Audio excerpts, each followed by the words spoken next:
paano yun? Posible bang sa next project nyo? Meron na? Saka nabitin ka ba dun, Ken? Paano?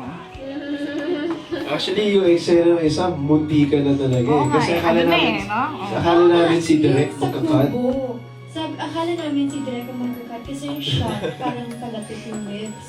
Tapos akala ko si Direk ang magkakat. Eh di lapit ako ng lapit. Tapos si Ken pinipisil niya na yung kamay ko. Pinipisil ko na, uy, parang hindi ata. Eh, paano? Yung Direk So, magkat. paano Sabi hindi ni Direk, nagkakat si pinipisil ko Direk? na kamay niya kasi malapit na. Oo. Natatakot naman kami, baka naman magalit si Direk Kung bigla niyo ikakat. Oo, So, paano kami- nangyari? So, naglapat yung Hindi eh, hindi. Malapit na pa. As in siguro ganyan na lang. Kasi Direk pala ko. Oo. Medyo dapat nakikigil pero nakakanto. Pero nag-cut Oo. naman si Direk. Nag-cut naman siya. Oo. Ay, hindi tayo! Tayo! Oo, tumawa ako bigla. Oo. Ba't kasi pinipisil ka rin yung kamay niya eh. Gano'n ako ang kamay niya. Ayun pala, matras muna ako. Tapos inulit namin.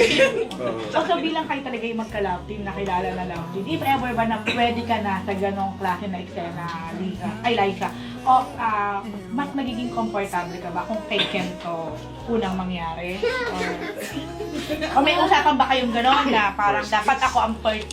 Parang hindi fair na sa iba pa mapunta yung list. Eh kaya nga yung tanong ko, so, Lies, anong feeling? Wala naman pong usapan. Pero, hindi ko alam. Makaiiyak niyan si Ken. Tsaka, Pero you'd rather na sa kanya na. Oo naman. Ay, ikaw, Ken, medyo ma-off ka ba? O ma-offend ka ba kung hindi sa'yo ibigay yung first kiss ni Liza?